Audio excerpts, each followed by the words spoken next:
What's up? Just if JP in the house. Okay, so I want to start making these videos about changing black neighborhoods for the better. Okay, I want to start with something that's very important, and that's going to be the brothers who have criminal records, felonies, can't get jobs, and things like that. A lot of them probably can't. I don't know if a lot of them have computers or not. Hopefully they do. They have someone there. If they don't, you have some friends, or if you know who they are, please give them access to these videos, to computers and things like that. Anyway, I hear that when you have a felony, you're not allowed to get certain type of jobs and things like that, and no certificates and things like that. Well, I believe that you can create your own jobs. Okay, you can create situations where things can change. Education is pretty much free still, especially since the dawn of the computer. You can get on there and you can learn all these trades and everything. You might not be able to go to you can go to college. I guess you can still study. You might not be able to get a certificate or whatever because of your criminal record, but what you can do is you can still go out for those, and maybe you can't get these certificates and everything, but you can create these businesses. I don't believe that you can't, like for instance, you can't get a teacher's job, a certificate to teach English or whatever, math and sciences. But I don't think you need to have a certificate or anything to start your own schools, to start the businesses, to learn learn all of that stuff, and then go out tutoring and making money and things like that. Now, what I'm talking about this really in general. Basically what it is if you really don't understand, or if you really don't have a background in these things, then you're going to have to learn. A lot of people do want to learn, but they don't know how. So a lot of you out there who is listening to, who are listening to this video,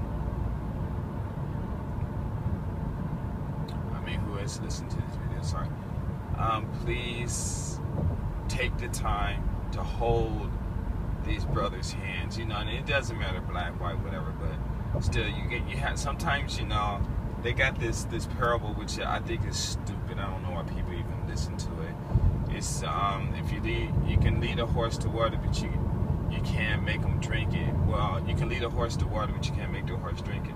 Well, there's no time in history unless a horse is held in captivity, which means it's not a horse, because it's not in its natural form, that it needs a man to find water.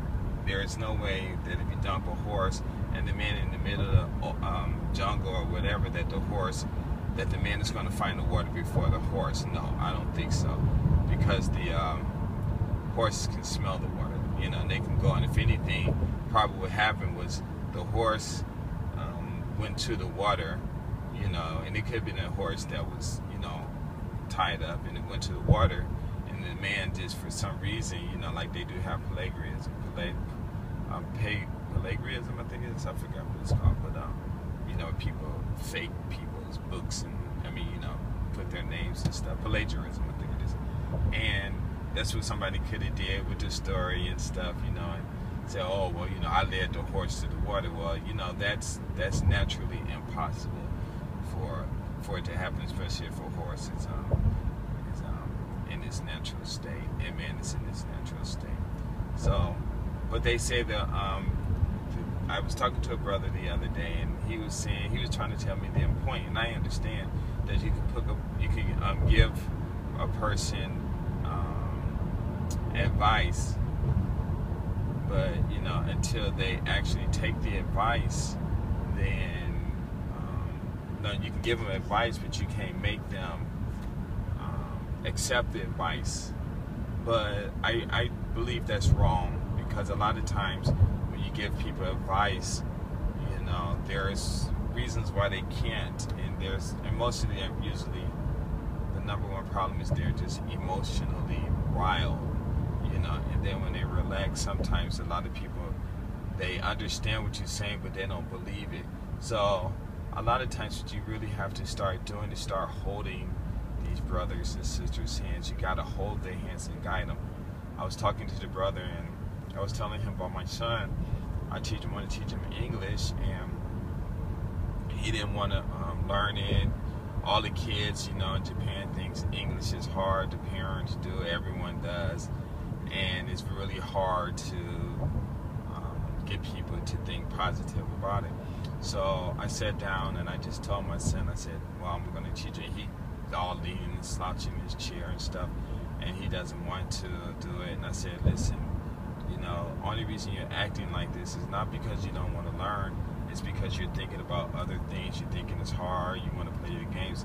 Just stop thinking and just listen. If you just listen, I'm going to show you everything that you need to do, and I'm going to lay it out where you will not have to ask any questions. And so I was talking, and he's still doing his thing. He's yarning and stuff like that. And he's like, I don't want to do this and stuff. So I just got, I wouldn't say a little angry, but I just got a little fed up. So I took my hand and slammed it down on the book that was on the table, and it made all this noise. And he kind of woke up, and I said, listen, just please keep your mouth shut, stop thinking, and just listen. That's all you have to do is listen and watch. Just listen and watch. And I said it about 15 times. Listen and watch it, and that's all. And it's going to be very easy. English is easy. So then I started explaining to him and telling him things, and eventually he caught it. And now it's to the, I didn't really have to give him a lot of lessons, but now I could just give him, like he can make his own sentences, And so when he finished, after I think it was like the third lesson, after I got serious with them, like the third lesson and stuff, or the fourth lesson, I asked him, was it hard? And he was like, no, it's easy. And I said, you sure? He said, yeah, I thought it was hard, but the way you explained it to me, it's like really easy. And so English is easy. So basically, when I was talking to the brother, he was, and he's from Chicago, a really nice person, very well educated and stuff. And when we were talking, he was telling me about the paragraph, that parallel about the horse and stuff, right? That proverb and stuff. And I laughed, and I told him, I gave him the same answer or statement that I presented here about it. And I told him the story about my son, and I don't know, he was like kind of shocked, And I said, what you need to do is you need to do the same thing to other people, because basically, when that parable, what I get out of it is, if you tell someone to do something, whether it's your friend or your mom or your sister, your wife or your brother, your sister, or even your kid, and you give them something, and if they don't want to do it, then you just got to give up, and basically that's what it means to me. Just give up. You can give them this, but you can't make them. So if you can't make your own kids study, you might as well, then you're really going to be in trouble. Just give up, and then some people, I just give them, turn over to the Lord. But the God says, what is it written in the Bible? God only helps those who help themselves. But if you help yourself, then when is God going to interfere and help you? Because if you helping yourself, then you won't need help from God. So it's kind of weird and stuff like that. And I know people, they interpret it the way they want and things like that. But they only doing it based on their feelings and things like that, and not based on their intellect. Because intellectually, you can teach your kid anything. I'm positively sure that by the time your child is 5 years old, that your child can know algebra very well. I taught my daughter in from 4.5 to 5. In 6 months, I taught her how to read, write, use the dictionary, adding, subtracting, multiplication, division, some algebra, some trigonometry, and a little bit of calculus, all in 6 months. And I only did it 1 hour a day. Here in Japan, I teach these kids English, and I got so good now where I can teach some kids to speak English in like 6 hours. But just making 12-hour class, not an hour at one time, but 12 lessons. But in 6 lessons, I could do that. Have just some really good teaching techniques. Last year I taught a kindergarten class how to speak English in a year, where they can take one verb, one word or whatever, and make their own sentence, and then translate it. Be able to say it and make sentences out of it. So, but I only just did the present tense and what was that called? Well, present tense and present action verse and be verse present tense only, because I didn't have a lot of time, because it was only a once a week 1 hour class, so I only had like a few months, a few weeks. But what it is a lot of us saying, well, I told them what to do, but if you don't take the initiative, well, that's not what being your brother's keeper is. The initiative is on you to take them by the hand, and you walk them through it, and you show them, because the whole thing about showing them and walking it through with them is that they're getting that understanding, and you're understanding, but you're also learning a lot too. And the things that you are learning,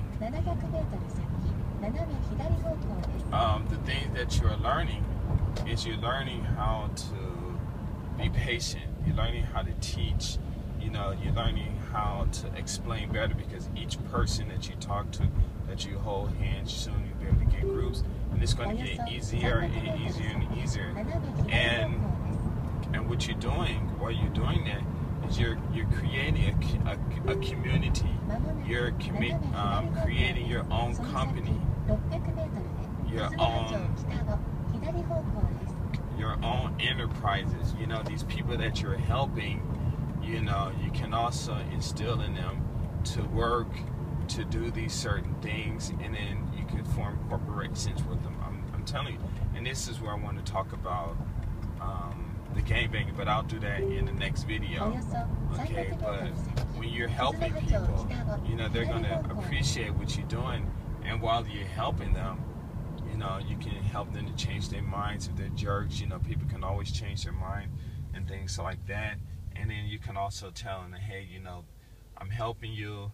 You make your own money and stuff, but I want to make this as a business thing, so maybe I can open up some corporations and you come back and you work for me. Or if they don't want to do it, fine, because the whole thing is, it's not so much that you're doing it for you or whatever, but you should get paid for it later, but it's for the whole community, for your people, because right now we just in such a wreck that it's crazy, but still instill that in them. And there's ways where you can do that, where people can build and do better, because what a lot of brothers don't understand is that there is a lot of money to be made, and a lot of people don't realize, and they think it's in the States. And yes, there's a lot of money in the States, because they're saying, like, I think it was this year or last year, so at the end of this fiscal year, they were saying that blacks only will have spent or generated or spent $1.1 trillion, and I think that's more than what a lot of Australia makes, their growth. So there are only a few of us, but we are a nation, within another nation. So we're able to create this income, which is just in the States only. I believe it's domestic, and you get that money, and then you go and invest in things overseas, and everyone's trying to look at Europe, but Europe is not the biggest market in the world. It's Africa, and a lot of people there, a lot of things that can be done, a lot of room for improvement and everything. China, they said in some paper I read out here that they rather do business in the United States with black men than white men, because white men always, messing around and stuff. But I'll make this other video, and I want to talk about, it's to the gangbangers and their leaders and stuff. But I'll talk about that later.